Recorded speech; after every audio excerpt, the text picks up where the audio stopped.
Party के supporters के साथ हैं। जी सरोज बोलिए।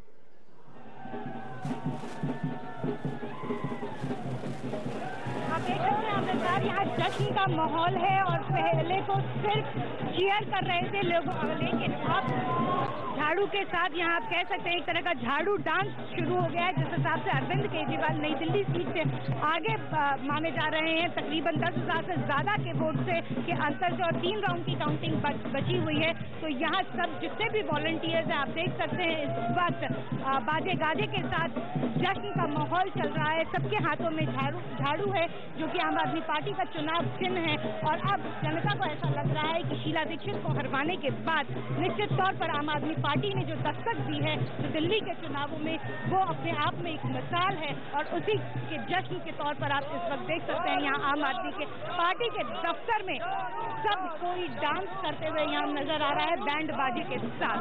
अब शुक्रिया शुक्रिया। हम ये सवाल पूछना चाहेंगे, क्या लोगों ने कम करके आंका आम आदमी पार्टी को? आप कह रहे थे ये क्या है, आपने उसे नजरअंदाज कर दिया था, मगर क्या कम करके आंका गया आम आदमी पार्टी को? मैंने जो अभी आपसे कहा, पहले तो एक चीज समझ लीजिए, पूरे चुनाव के दौरान बड़ी कोशिश हुई कि भाई आपका मोदी जी के बारे में क्या ओपिनियन है, आप क्या सोचते हैं, लेकिन आम आदमी ने मोदी को अटैक नहीं करा।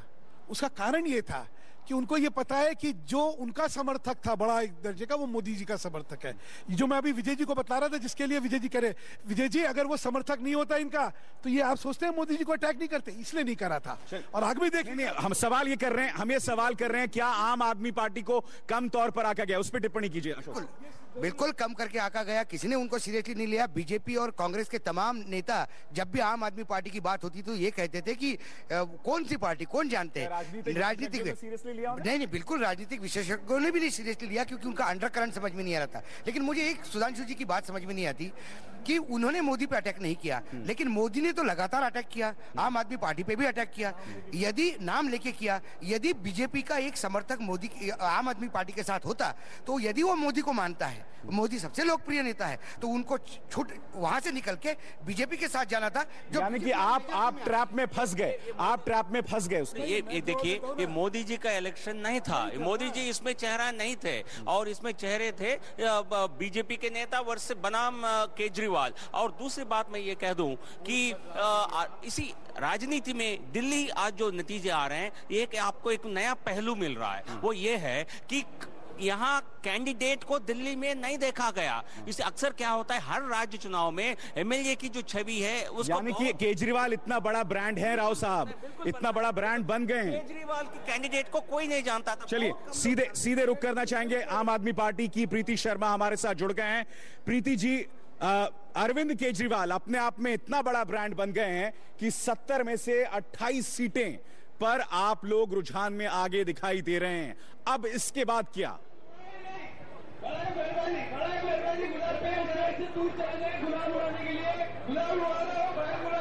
आई थिंक अरविंद केजरीवाल एक ब्रांड नहीं बन गए हैं। आई थिंक आपको इसको बहुत ठीक से समझना पड़ेगा कि देश में क्या हो रहा है। देश में लोगों ने कांग्रेस और बीजेपी के विरोध में वोट दिया है, उन्होंने पुरानी राजनीति के खिलाफ वोट दिया है, उन्होंने ये जो भाईचारा है करप्शन का उसके खिलाफ वोट दिया है। ये बिल्कुल गलत सोच है कि ये वोटर मोदी का वोटर है सेंटर में और स्टेट में। ये वोटर साफ साफ कांग्रेस और बीजेपी के खिलाफ वोट दिया है इसने, क्योंकि ये जो आज तक राजनीति चलती आ रही है, लोगों को डिवाइड करने की, लोगों को अलग रखने की और लोगों को तोड़ने की, इस राजनीति के खिलाफ लोगों ने आज जम के जवाब दिया है। और अभी तक जो राजनीतिक इंटेलेक्चुअल्स हैं, इतने सारे पॉलिटिकल पंडित्स हैं, इन सबको समझ में नहीं आया कि जनता क्या मांग रही है। जनता बदलाव मांग रही है, जनता को विकल्प चाहिए। नहीं, मगर प्रीति जी आप मानेंगे नहीं कि उस बदलाव का चेहरा अरविंद केजरीवाल थे। कांग्रेस आ गई, देश वहीं का वहीं रह गया। बिल्कुल हर चीज का एक सिंबॉलिक हो जाता है। जैसे जब इंडिया अगेंस्ट करप्शन की मूवमेंट हुई तो अन्ना उसके सिंबल हो गए। आम आदमी पार्टी के सिंबल केजरीवाल है, लेकिन आम आदमी की सारी स्ट्रगल में, हमारे सारे प्रचार में सेंटर में आम आदमी ही रहा है। हमने जिस दरवाजे पे खटखटाया है वहां पे से 2 आदमी हमारे साथ जुड़ के अगले दरवाजे पे खटखटाने चले हैं। तो ये जो पीपल्स मूवमेंट है, आप इसको समझने की कोशिश कीजिए। देश की जनता बाहर आई है, खुद प्रचार किया है और खुद निर्णय लिया है। पीपल्स मूवमेंट की बात कर रही हैं, और ये पीपल्स मूवमेंट आप जैसे एस्टैब्लिश्ड पॉलिटिकल पार्टीज के लिए एक बुरी खबर हो सकती है। क्यों खबर हो सकती है? हम तो जीते हैं। अगर इनसे पीछे रहते तो शायद आप जो कह रहे थे वो सत्य होता। यहाँ तो इनसे आगे दिल्ली में सरकार बना रहे। मैं रोक रहा हूं आपको, आकाशवाणी सुन लेते हैं।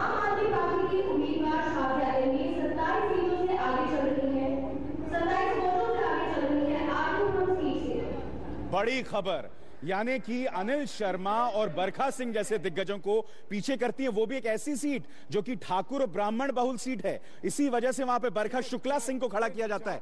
जी नहीं, ये वोट है एक ऑल्टरनेट विजन, ऑल्टरनेट पॉलिटिक्स की वोट है, दिल्ली के वोट मानना पड़ेगा। लेकिन मोदी, नरेंद्र मोदी इसी की परिचय देते हैं राष्ट्रीय राजनीति में, इसलिए हमें लोकसभा में किसी प्रकार का कोई दिक्कत नहीं होगी। यदि मोदी जी की चेहरा नहीं होता, मैं मानता हूं बीजेपी के लिए चुनौती साबित होता। संगीता, अभी सर ये बहुत ही दिलचस्प है कि शाजिया का थोड़ी देर पहले जो अंतर था वो 800 का था और वो घट के अब इतने पे आ गया है कि अब वो मतलब वो हो रही हैं, आगे बढ़ गई हैं।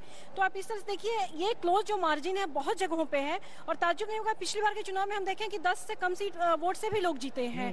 तो ताज्जुब नहीं होगा कि कई जगह पे इस तरह के भी फैसले आएंगे जहाँ पे 100 के अंदर का मार्जिन रहेगा। नई तरह की राजनीति की बात हो रही है। अगर शाजिया इल्मी आगे चल रही है, चाहे जितने भी वोटों से आगे चल रही हैं, ये नई तरह की राजनीति यहाँ पर दिखती है कि अगर किसी और पार्टी में होती शाजिया इल्मी तो उनको मुस्लिम डोमिनेटेड जो सीट होती है वहां से खड़ा किया जाता है। लेकिन आम आदमी पार्टी बिल्कुल ठीक कह रहे हैं आप जी। इसमें बात गौर करने की है। लगातार मैं मानता हूं कि सुधांशु जी ने उनको बधाई देकर बड़ा अच्छा काम किया, लेकिन ये कहना बड़ा जरूरी है कि राजनीति का रंग ढंग बदल रहा है। कम से कम खुलेआम उन्होंने कहा कि हमारे पास जो भी डोनेशन आएगा उसको हम अपनी वेबसाइट के ऊपर डालेंगे और हम जाति के आधार पर चुनाव नहीं लड़ेंगे, रिलीजन के आधार पे भी नहीं लड़ेंगे, जो कि मेरे ख्याल से एक बड़ा चेंज। और इसको बांधने में कोई कुछ वो नहीं है, कुछ गलत नहीं है कि सब राजनीतिक विश्लेषक, ज्यादातर क्या सभी राजनीतिक विश्लेषक इसको पढ़ नहीं पाए, इसके मैग्नीट्यूड को पढ़ नहीं पाए, ये कितना बड़ा है उसको नहीं पढ़ पाए। लेकिन अब समझना है कि ये क्या था। यानी कि एक अलग लहर है, एक अलग सोच है जो आप जैसे दल भी नहीं दे पा रहे हैं इस बात। नहीं, आपको इसमें एक एंगल सब लोग मिस कर रहे हैं। आज तक हिंदुस्तान के राजनीतिक पटल पर जिन पार्टियों ने, जिन व्यक्तियों की अपनी पार्टियां बनी हैं या जो फिनोमेना बने हैं, वो जब मैदान में आए थे तो हमेशा जीते थे। पहले ये पहला है कि मैदान में आया, एक अच्छा भी करा, जीता नहीं है। इसलिए भविष्य में क्या होगा इसके ऊपर एक प्रश्न चिन्ह है। तेलुगु देशम पार्टी वो जीती, मुलायम सिंह यादव, लालू यादव। पार्टी को लॉन्ग टर्म स्टेबिलिटी के लिए, लॉन्ग टर्म सर्वाइवल के लिए एक इंस्टीट्यूशनल मैकेनिज्म की जरूरत नहीं है जो एक चेहरे के कारण लेकिन ये यदि सही ढंग से चलेंगे, मैं समझता हूं दिल्ली में एक मेजर फोर्स के रूप में दिल्ली की राज्य की राजनीति। चलिए हम आपको बता दें, हमारे साथ एक शख्स जुड़ गए हैं जिनके लिए आज सवालों के जवाब देना थोड़ा मुश्किल होगा। अखिलेश जी कांग्रेस से जुड़ गए हैं, उनसे हम सवाल करेंगे। सिर्फ 30 सेकंड का एक ब्रेक, जिससे हम लौट रहे हैं थोड़े से इंतजार के बाद।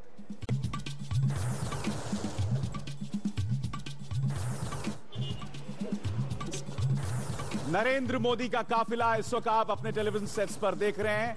जी हां, नरेंद्र मोदी पहुंच रहे हैं। ये बीजेपी की संसदीय बोर्ड के लिए, बैठक के लिए रवाना हो रहे हैं। आप देख सकते हैं नरेंद्र मोदी की काफिले की ये तस्वीरें। नरेंद्र मोदी के काफिले की तस्वीरें हैं। वो बीजेपी के संसदीय बोर्ड की बैठक के लिए रवाना हो रहे हैं और 3:30 बजे हम आपको बता दें ये बैठक है।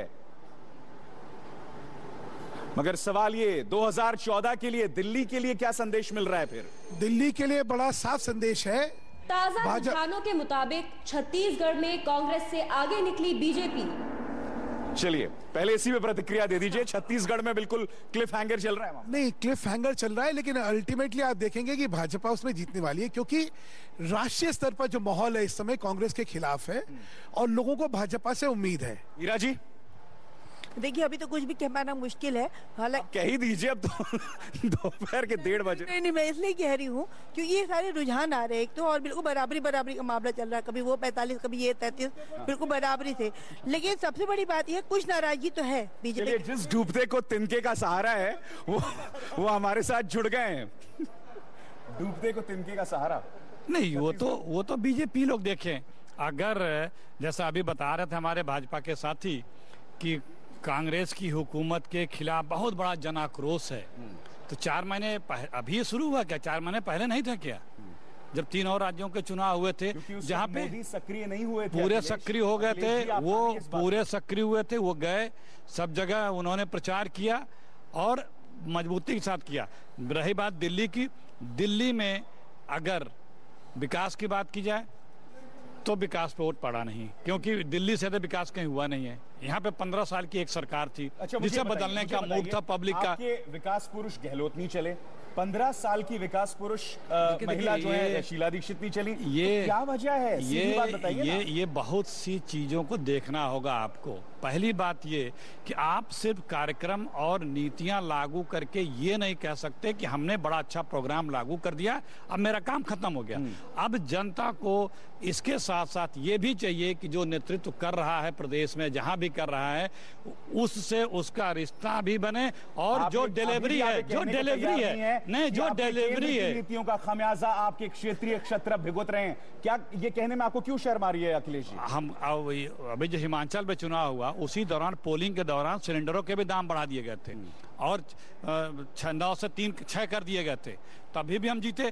तो वो केंद्र के ही योजना, दो ही चीजें हो सकती हैं स्टेट के। आपने गहलोत के संदर्भ में जो बात की कि योजनाएं सिर्फ चलाने से नहीं होता, उसका क्रियान्वयन होना चाहिए, तो क्रियान्वयन अगर नहीं होता, मॉनिटरिंग, सुनिए राजस्थान में क्या हुआ, योजनाएं चली, क्रियान्वयन नहीं हुआ, मॉनिटरिंग नहीं हुई, कांग्रेस के संगठन ने उसका, मेरी सुन लीजिए, कांग्रेस के संगठन ने उसका प्रचार प्रसार नहीं किया जिस तरह से बीजेपी के नेता दूसरे करते हैं।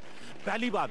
दूसरी बात, आपको शिवराज सिंह चौहान की तारीफ करता हुआ पुडाचेरी का भी एक बीजेपी का कार्यकर्ता मिल जाएगा, लेकिन अगर गहलोत अच्छा काम करते हैं तो ना कोई सीपी जोशी बोलेंगे ना कोई और वो नेता बोलेगा। जवाब ले लेते हैं। आज जो है ये हो सकता है कि यदि आप काम कर रहे हैं तो जो डिलीवरी है वो दिखनी चाहिए, लोगों को उसका एहसास भी होना चाहिए, वो महसूस भी होना चाहिए। तो क्यों नहीं और हुआ? आप और क्यों नहीं इन्हीं सब चीजों पे तो विचार करना है, देखना है, समझना है। क्यों नहीं कि अगर परिणाम मेरे पक्ष में नहीं आए, कमी थी तभी तो सब करने के बाद कह रहे हैं कि मैं केंद्र की खामियाजा भुगत रहा हूं, सब कमी के का खामियाजा भुगत गहलोत साहब का कहना है। गहलोत साहब से बेहतर काम अच्छा किसी ने राजस्थान में नहीं किया। साहब ऐसा क्यों कह रहे हैं? लेकिन नहीं, काम उनसे अच्छा कोई काम गुजरात राजस्थान में नहीं किया, लेकिन उन कामों का जो डिलीवरी होना चाहिए, जो उसका मैं लूंगा आपसे संक्षिप्त प्रतिक्रिया। देखिए, एक चीज याद रखिए, जिन 2 राज्यों में ये थे वहां पे आज तक का सबसे खराब प्रदर्शन हुआ है। मतलब कांग्रेस दिल्ली में 3rd और वहां पे आज तक 56 से कम कभी राजस्थान में नहीं गई। विजय जी जानते हैं वहां पे 30, 35, 40 पे आ रही है, 30 पे आ रही है। इतना खराब प्रदर्शन, और जहां पे हमारे राज्य वहां दोनों जीत रहे हैं, इसके पीछे लार्जर संदेश है। छत्तीसगढ़ में एक बार फिर बीजेपी बहुमत, कम से कम रुझान की बात करें। अखिलेश जी कैसे मुंह छुपाएंगे साहब, कुछ तो जवाब दीजिए। यहां पर आपका कोई विकास पुरुष नहीं चल रहा है, कम से कम ये वक्त है ये कहने में ईमानदारी में कि केंद्र की नीतियां नहीं चली जिसका खामियाजा आपके लोग भुगत रहे हैं। राजनीति में चुनाव हारने के बाद क्या कोई मुंह छुपाता या घर चलाता या पार्टी बंद कर देता है? बिल्कुल कैसी बातें कर रहे हैं? बिल्कुल नहीं करता। हाँ, और वो भी अगर किसी स्टेटों के चुनाव को लेकर के सारे परिणाम अगर देश का मूड आप भांपते हो, तो मैंने कहा 4 महीने पहले कई राज्यों के चुनाव हुए थे, और 2009 के पहले भी 3 महीने पहले कई राज्यों के चुनाव हुए थे, 2004 के पहले। बस एक लाइन, पेंशन वाली योजना चलाई बहुत अच्छी, 500 रुपए पेंशन दी, तो मनी ऑर्डर जो आता था डाकिया वो 100, 150, 200 रुपए मांगता था, तमाम अखबारों में खबरें छपती थी। आपकी सरकार ने क्या किया?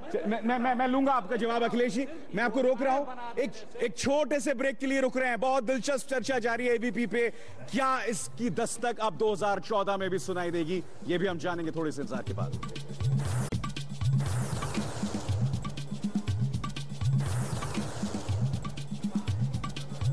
तो इस वक्त की बड़ी तस्वीर क्या है, सीधे रुख करना चाहेंगे नेहा का। नेहा, अब इस बार बड़ी तस्वीर यही है कि 2 राज्यों में बीजेपी बहुमत पार कर चुकी है रुझानों के मुताबिक, तो वहां तस्वीर साफ है, लेकिन मामला फंसा हुआ है दिल्ली और छत्तीसगढ़ को लेकर। लेकिन रुझान क्या कह रहे हैं, हम सबसे पहले उसके लिए रुख करेंगे हमारी बड़ी स्क्रीन का और ताजा तस्वीर। मध्य प्रदेश 230 सीटों का रुझान हमारे सामने है। बीजेपी 152 सीटों पर आगे, कांग्रेस 66 सीटों पर सिमट गई है, अन्य 12, यानी बीजेपी की सरकार आराम से मध्य प्रदेश में बन रही है। राजस्थान की बात करें, 199 सीटों का रुझान सामने है, बीजेपी 144 सीटों पर आ गए, कांग्रेस 30 सीटों पर सिमट गई है, अन्य के खाते में 25 सीटें। यहां पर बीजेपी सत्ता में वापसी कर रही है। छत्तीसगढ़ की बात, यहां मामला फंसा हुआ है। और क्यों?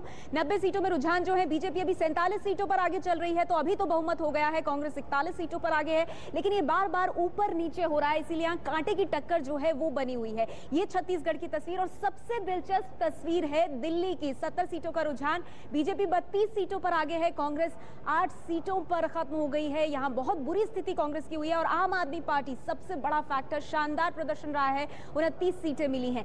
बीजेपी 32 सीटों पर है, ये आंकड़ा बहुमत से दूर है। सवाल कैसे बनेगी सरकार? एक विकल्प यह हो सकता है, आम आदमी पार्टी की 29 सीटें, इसमें 8 जोड़ दें आप कांग्रेस की, 37 पर यह आंकड़ा पहुंच जाता है। ये एक विकल्प हो सकता है सरकार बनाने का। हालांकि आम आदमी पार्टी ने साफ किया है कि ना वो कांग्रेस के साथ जाएंगे ना बीजेपी के साथ।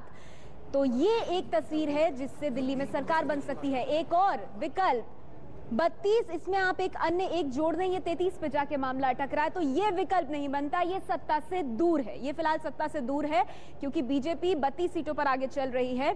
और ये इस तरह की जो सरकार बनने की तस्वीर है, ये कहीं ना कहीं सवाल उठा रही है कि फिर बीजेपी कैसे सरकार बनाएगी दिल्ली में, और यही बड़ा सवाल है अभिसार। शुक्रिया नेहा। तो the writing on the wall, Sudhanshu ji, कितना बड़े बड़े अक्षरों में लिखा है 32, 29, ये कहीं उलटने वाला है? आम आदमी पार्टी नंबर 1 तो नहीं हो रही है? ऐसा है, देखिए, अगर जनादेश वो होगा तो होगा सराखों पर। देखिए, जनादेश के सामने किसी का अहंकार थोड़ी चलेगा। जनादेश अगर होगा तो होगा, लेकिन वो खतरा बना हुआ 4-0 का सपना दूर है अभी। देखिए, हाँ, अगर नहीं मिलेगा तो सपना दूर ही हो गया। बाकी जितना जनादेश दिख रहा है मुझे और जो सारी जानकारी है, उसमें लगता है कि हमारे को जनादेश पर्याप्त मिलेगा कि हम सरकार बना सके। बाकी मैंने कहा एक नया फिनोमेना है उसको। छत्तीसगढ़ में अभी काफी आगे निकल गई है बीजेपी। मुझे लगता है इतने आगे रहने के बाद 2:30 बजे के समय, लगभग 1:30 बजे का समय हुआ है, तो मुझे लगता है वहां सरकार बन जाएगी। जहां दिल्ली की स्थिति है, मैं ये कहने के लिए तैयार हूं, यदि भाजपा को बहुमत नहीं मिलता है, करीब नहीं मिलता है, भाजपा भी सरकार बनाने की कोई पहल नहीं करेगी, तो जनता, मुझे लगता है पहली बार इस तरह की यदि त्रिशंकु विधानसभा बनेगी तो बीजेपी भी वही स्टैंड लेगी। हम किसी के पास समर्थन लेने के लिए नहीं जाएंगे, ऐसा मुझे। हमारे साथ कांग्रेस के 2 नेता हैं जी, कुछ बोल रहे हैं आप विजय? और किसी को समर्थन भी नहीं देंगे आप? कोई सवाल ही नहीं पैदा होता है। क्या है सबसे बड़े समर्थन देंगे? ऐसा नहीं, वो कई बार ऐसा होता भी है। आपने देखा होगा कि प्रमोद महाजन का ही जो है यूट्यूब पे बहुत बड़ा एक वीडियो चल रहा है जिसमें वो बताते हैं सरकार के मायने क्या है। एक आदमी की पार्टी है जिसमें एक ही वो सरकार है, वो वैसा भी हुआ है, झारखंड में भी हुआ है। तो सुधांशु भाई, बीजेपी ने भी कई बार ऐसा किया है। चलिए, हम आपको बता दें, हमारे साथ सत्यव्रत चतुर्वेदी जुड़ गए हैं। सत्यव्रत जी, वजह क्या है कि कांग्रेस के जितने भी विकास के चेहरे थे, विकास के मॉडल्स, वो पूरी तरह से ध्वस्त हो गए? वजह क्या? और बीजेपी के बरकरार हैं, बने हुए हैं? देखिए, मेरी समझ से तो ये जो जनादेश है, वो जनादेश हमारे विरुद्ध गया है। और उसकी एक बड़ी वजह है कि हम लोगों के परसेप्शन का जो विश्वास था, हम वो विश्वास कायम नहीं रख सके। महंगाई ने एक बहुत बड़ी भूमिका अदा की है। बढ़ती हुई महंगाई की वजह से भी लोगों का आक्रोश हमारे खिलाफ था। हम सत्ता में केंद्र में थे, राज्यों में जहां हम सत्ता में थे वहां भी हमारे विरुद्ध गया है जनादेश। जाहिर है कि हमें अंतर विचार, अंतर सोच करना होगा, इंट्रोस्पेक्शन करना होगा, और ये सोच मैं एक सेकंड के लिए रोक रहा हूं आपको सत्यव्रत जी, क्योंकि रविशंकर प्रसाद पत्रकारों से कुछ कह रहे हैं, आइए सुनते हैं। वो इस बात का स्पष्ट संकेत है कि देश में जनता कांग्रेस पार्टी की नीति, उनके कार्यक्रम और उनके कुशासन, इससे बहुत दुखित है और बदलाव के लिए बेचैन है। और जिस तरह से बीजेपी ने अपने राज्यों में गुड गवर्नेंस का रिकॉर्ड दिया है, जिस तरह से अटल बिहारी वाजपेयी की सरकार ने पहले राष्ट्रीय स्तर पर काम किया था, और जिस तरह से हमने जनता से जुड़े हुए मुद्दों को सामने उठाने की कोशिश की है, महंगाई, भ्रष्टाचार, कुशासन, विकास का अभाव, इन सारे मुद्दों का प्रभाव रहा है। कांग्रेस पार्टी ने जानकर इस पूरे बहस को मोड़ने की कोशिश की। धर्मनिरपेक्षता, सांप्रदायिकता, संकीर्णवाद, और कभी भी वो महंगाई से, भ्रष्टाचार से, कुशासन की बहस से बचती रही। लेकिन हमने जनता से जुड़े हुए मुद्दों को ही फोकस में रखा। 2 प्रदेशों में हमारी निर्णायक जीत हो चुकी है, राजस्थान और मध्य प्रदेश में, जैसा इंडिकेशन है। दिल्ली में जब अंतिम नतीजे आएंगे